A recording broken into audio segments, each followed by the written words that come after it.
sound asleep. Something's gonna bring the change. Journeys we are meant to take.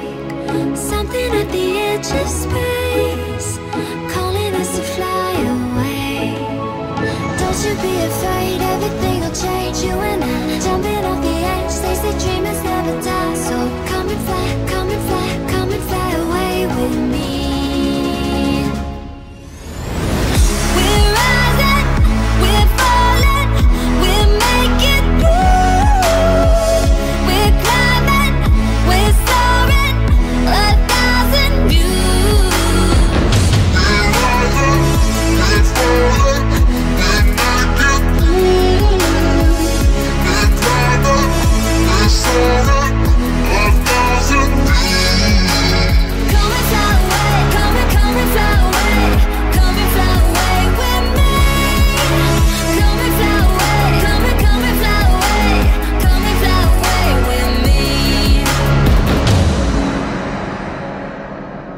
Something's gonna bring the change.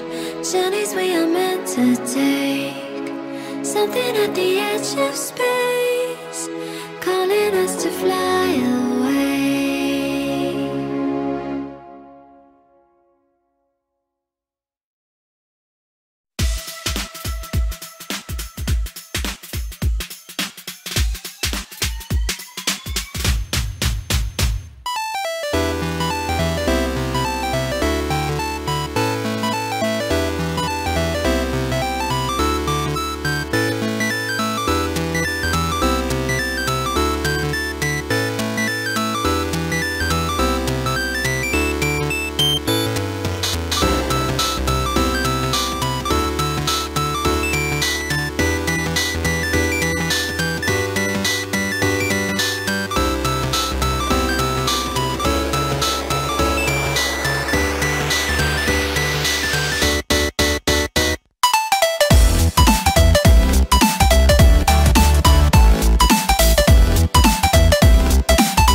Hi guys, you join us in a very icy end of November for Bucs Banter.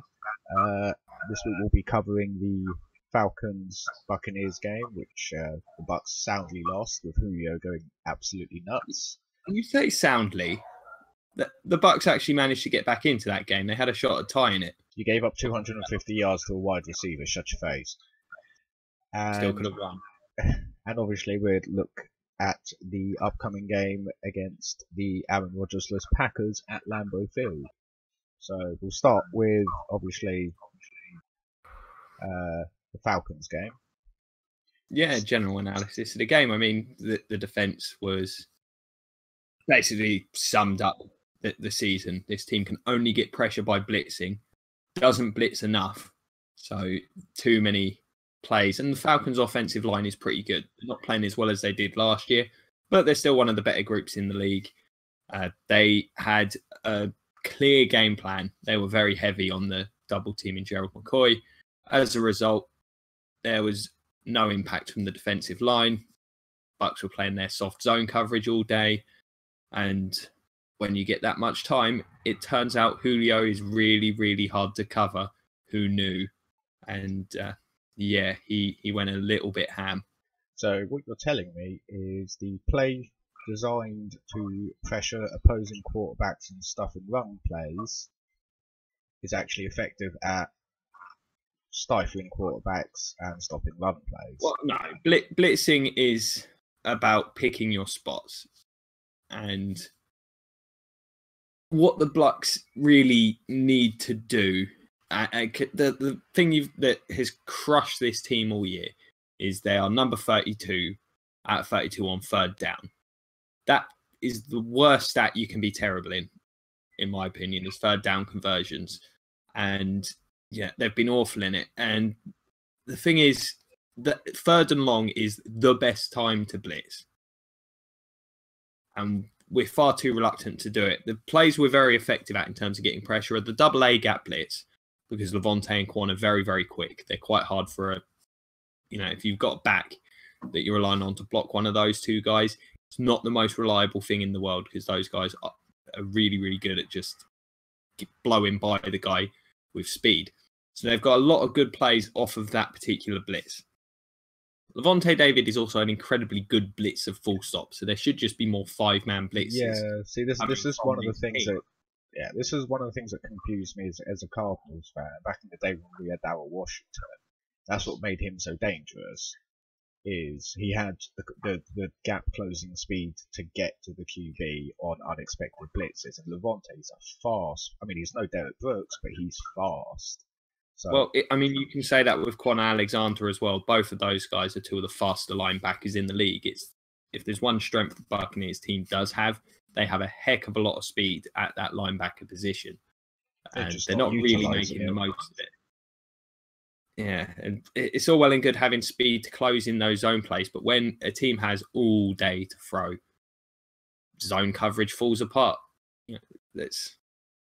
I've been complaining about it all year because anyone can see that it's a massive problem. The Bucs really need a defensive end that can put major heat on the quarterback with some degree of consistency, because playing this scheme at the minute just is not going to work until they can find that guy. As great a pass rusher as Gerald McCoy is, or regardless, it could be any free technique in the league, even like the great Aaron Donald, you're going to struggle when you're the only consistent rusher there. Teams can... You need to be able to punish teams for double teaming you. And the Bucs don't have that ability right now. So it makes them very easy to pass block against. Yeah, I mean, that's obviously one of there's the inexperience and a lack of talent in the secondary as well. And it's a horrible combination. And, it's the reason the Buccaneers defense has been so poor for the vast majority of the season. It's the primary culprit. There's been a number of things, but that's the primary issue. Offensively, it was just like the most typical Buccaneer performance. We've started off with a nice drive and then went cold for a long period of time. Struggled to put the ball into the end zone when we got to the red zone a couple of times in the first half. And then in the second half, actually, the offense came out and played really well. But as usual, by then it wasn't quite too late because, as I mentioned, the Bucs did get a big turnover that gave them a shot at actually tying the game up before the Falcons iced the game. But, went for it on a risky fourth down. I've got no issue with it. It was actually a good play. It was just well defended. Ball got knocked out of Cameron Brate's hands. It was like tight throw into a tight window, but it was a well placed throw. Made the catch, just good hit by the defender, and that basically ended the game because the Bucs defense was absolutely shattered at that point. Tevin Coleman was really impressive in this game, I thought, for the Falcons. Fitzpatrick continued his steady but unspectacular play for the Bucs. The inability to hit big plays down the field is, clearly there. I think the Bucs are a lot easier to defend with Fitzpatrick kind of by default because, he's not the most gifted quarterback in the world, but he's done a fine job. Lot of injuries in this game. Players will drop in like flies. Bucs, and they've got Jameis back for this weekend, which is wonderful because, frankly, at this point with the season over, the only thing you've really got to look for is, can we start to see that improvement that we expected to see this year over the course of the next 5 games? I mean, there's no real pressure on him now, so you'd hope to see it, especially with the team they've got next week. But being down DeMar Dotson and Ali Marpet, easily the team's 2 best linemen, is not a great proposition. And an already terrible run game is going to be even worse. Yeah, and this week you are going to Lambeau in December, so I think the chances, even with Jameis, are pretty slim. I mean, Tampa Bay are not a cold weather team at all. Historically, they've struggled there, but I don't know. Got a pretty good record against the Packers in general over somewhat recent years, and most of those Bucs teams have been bad. Hundley actually played pretty well, I thought, against the Steelers. But with Jameis back, I still think the Bucs, the Packers' defense is pretty poor. I think if Jameis can come out and actually play healthy And you'd have to figure he's healthy. The Bucs, I can't imagine they'd take a risk, especially with him having already re-injured the shoulder. You'd have to think he's like, close to 90%, if not more. I can't imagine there'd be a significant risk of re-injury. It would be, a ridiculous situation to put him back in if there is. And I think he's got a good matchup there. It's just the great question of, and this is all I want to see from this team, is a complete offensive performance where they actually play consistently for 4 quarters. I'm not asking they score points on every single drive, but not to have a drive and then go 3 and out 4 or 5 times in a row and then remember how to play offense again. It's really irritating. I'd also like to see a lot more OJ Howard. He's been a big play threat, but he's just not seeing quite enough of the ball. Cameron Brate, we've seen really the great strength with Cameron Brate is the connection he's got with Jameis Winston. He's been very, very quiet whilst Ryan Fitzpatrick's been on the field. But I would like to see OJ Howard featured more. He's the future of the position. I'd like to see Chris Godwin featured some more because we know what Adam Humphries is. I think Godwin's got more upside. And a lot of these younger Buccaneers players should really get a lot of playing time. And they should just keep churning at that defensive end position. Just keep trying out new guys.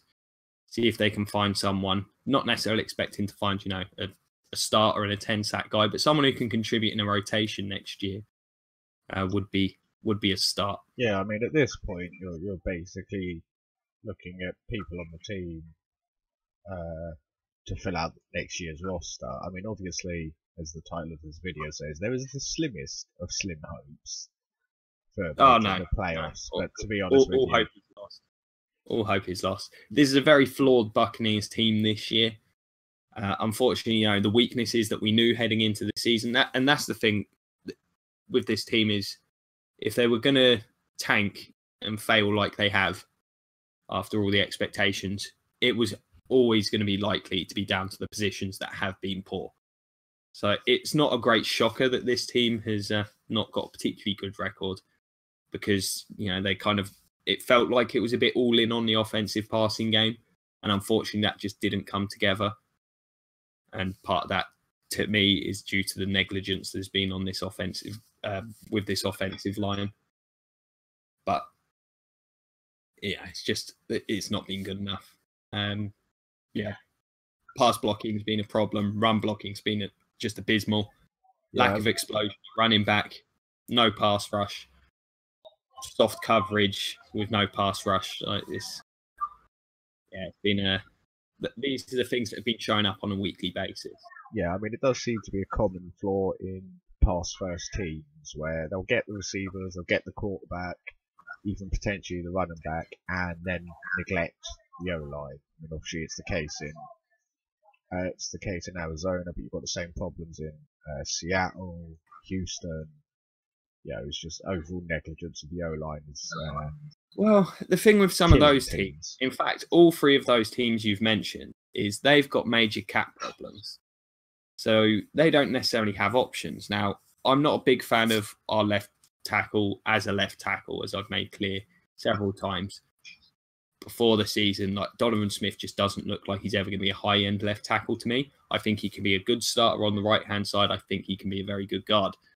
But that's not the biggest problem. The problem is the guard position is trash in Tampa, and it has been for a while now. And last year's free agency group was really good.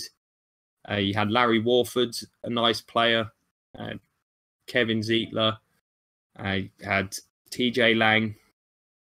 There were some nice options, veteran players that could have came in and instantly helped this team. Like Logan Mankins was, only with the Bucs a couple of years, but man, the offensive line play, heck of a lot better when he was there. I think they didn't do it. I really did think they were going to go after one of those guys, but misplaced faith in the guys that were there have really, really bit this team quite hard. I think it's the biggest. If one thing's held back this offense, it is the guard position. So are you? Which most people will never agree with because they're guards, but they're so darned essential. Oh yeah, no, completely. Yeah, so for targeting in the draft, I think when we last talked about it, I think you were mentioning going drafting defense, not O-line? There's some nice O linemen that I would not be opposed to the Buccaneers picking up in round 1. But the beauty of the guard position is you don't necessarily need to invest high to find a good one. And frankly, I think the Buccaneers would probably be better off trying to bring in veteran linemen if they can, because this offense is kind of ready to go now. You don't necessarily want to bring in a rookie left tackle and have to wait a couple of years. So, some guys do get it straight away, of course, but I don't think you want to rely on that. Yeah, not every left tackle drafted is Joe Thomas. Yeah, on the defensive side of the ball, that's where I look at this Buccaneers team, and there's a lot more needs, and there's a need to get more physically talented at certain positions, and that's where I think the draft is better than free agency. And especially, I think one of the trends I think we'll notice, or I've noticed, I don't know if I think it's going to continue, is with the success that the Giants had last year. Obviously, it's not carried over, but with the success the Jags have had this year, I think teams think it's building a defense through free agency. And you can even look at the Broncos to a lesser extent as well.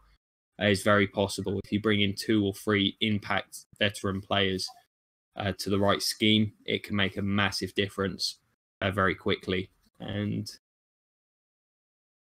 the Buccaneers might be a team that's in that position, but I think they need to find some young options, because you like, for example, the defensive end position, you just do not see talented guys hitting free agency. And you remember the last time there was a stud defensive end hitting free agency. The closest we've got is Jason Pierre-Paul, and no one knew what to do with him because of the finger situation. Yeah, I mean, I'm surprised you guys didn't target. Is it Dwight Freeney, I think? There's no need. Seahawks dropped. I mean, for the pass rush.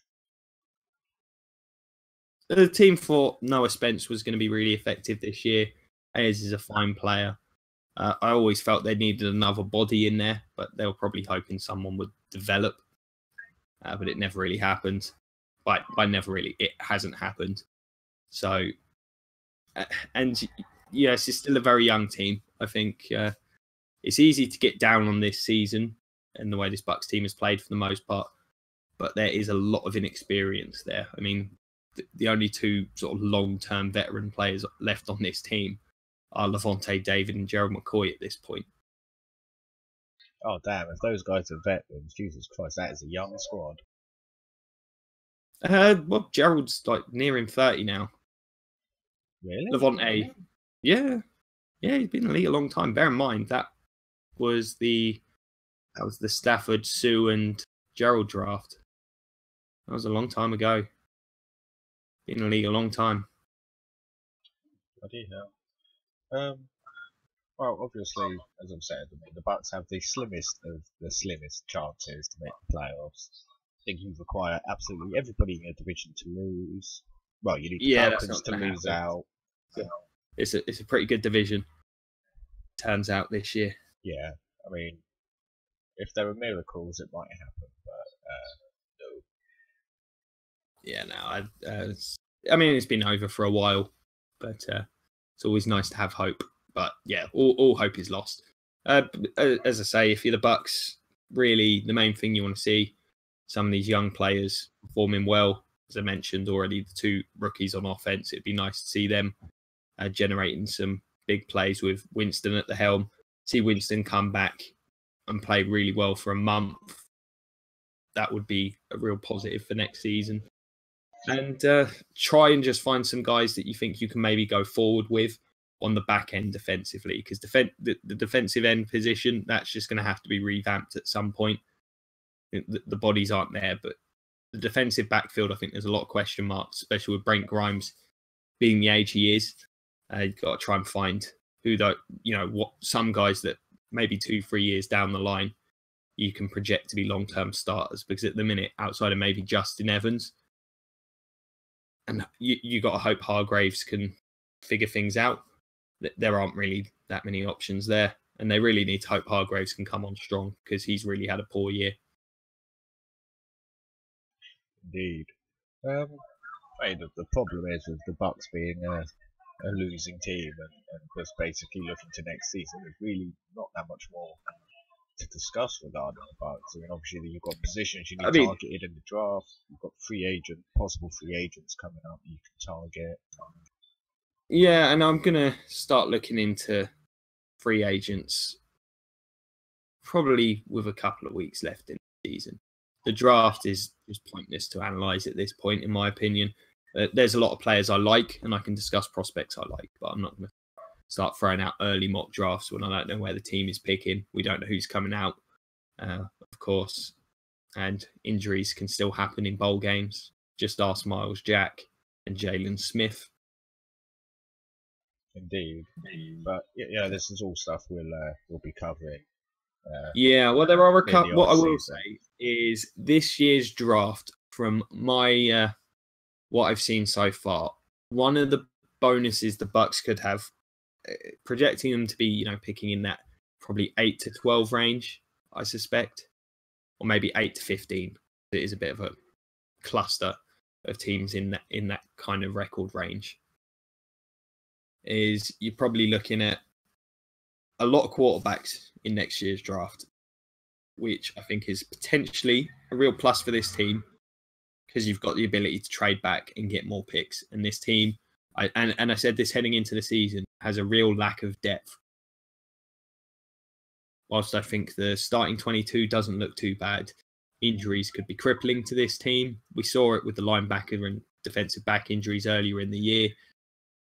They need more depth. They need more quality. And to me, the best way to do that is to have more picks. So that could be a real benefit to them. Obviously, quarterback isn't something the Buccaneers are going to look to this year.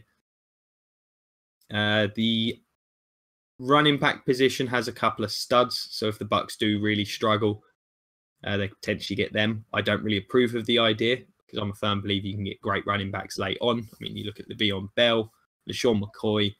Kareem Hunt's fell off a bit lately, but he's still number 2 in the league in rushing. Alvin Kamara, there's a lot of good backs in this that were not drafted high up. I know it's starting to trend that way again, but I still don't agree with it personally. I don't think it's necessary. There's a few nice linemen. The defensive end position is good this year in terms of there's 2 or 3 really good prospects, but I don't know if the Buccaneers will be in range to get any of them.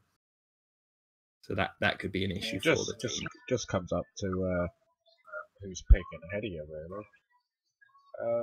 To a degree, but pass rushers are always highly valued. Indeed. And corners, I mean, you can find corners anywhere.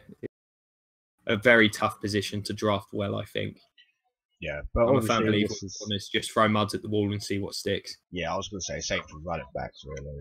But I mean, this is stuff. Yeah, unless there's a freak. Sometimes you can.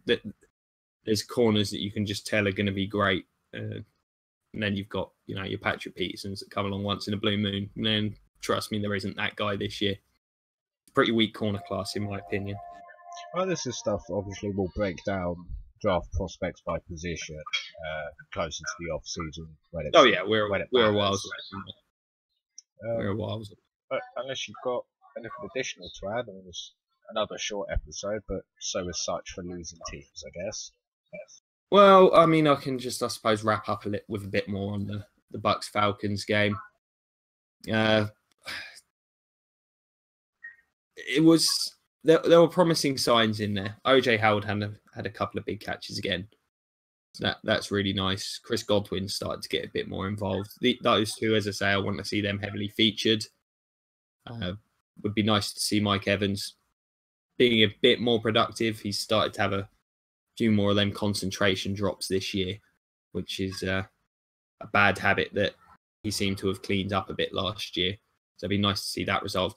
Maybe get on the same page of Sean Jackson with the deep ball, because man, has that been an exercise in frustration watching that this year. And I still feel like what they need to figure out with Doug Martin is, I don't think he can be the bell cow back for this team. They need to figure out if there's a role for him on the roster, because his salary's pretty high. So they need to figure out whether it's just worth cutting ties with him. I think he needs to show a little more than we've seen in the last few weeks. Yeah, and if not, you might be able to get some trade value for him.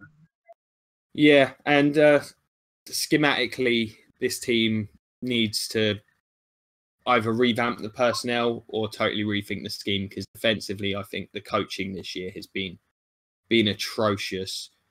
The offense has just been stubborn, but frankly, they have been.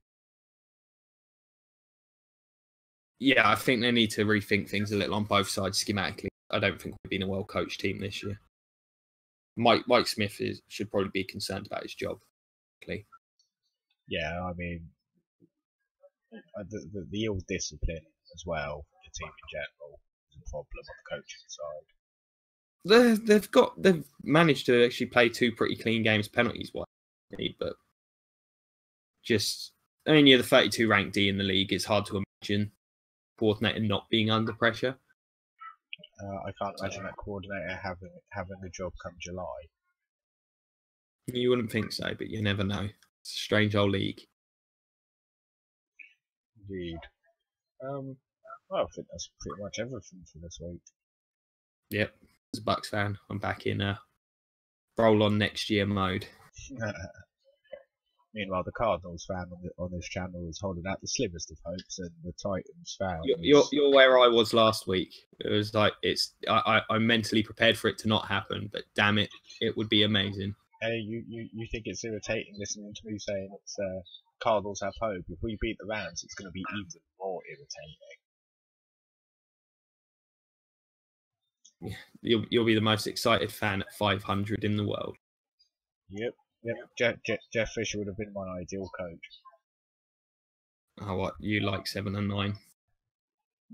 No. 7 and 9 looks about right for you guys. Nah, it's not going to happen, man. Winning record playoff time. Anyway, right.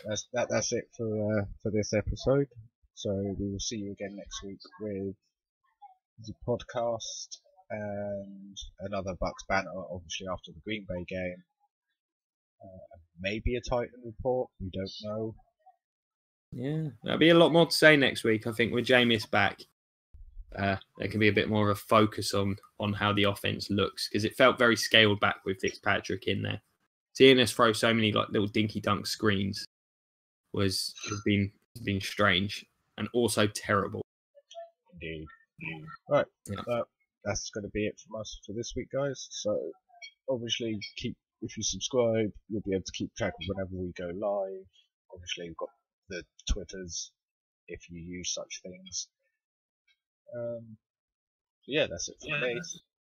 Yeah, just want to say, like, share, subscribe, all that good stuff. And new year, come playoff time, we've got some bigger plans. Hoping they'll come to fruition, and hoping everything takes a nice step forwards and the show becomes a bit more of a spectacle, shall we say? Yeah, I mean the fact that this show's pretty much been more right than the actual NFL media has been this year, but ho hum. Yeah, but you could just throw darts at a board. Yeah, right. True. Right, anyway, we will see you next week, guys. Goodbye. Have a good one, peeps. Go Bucs.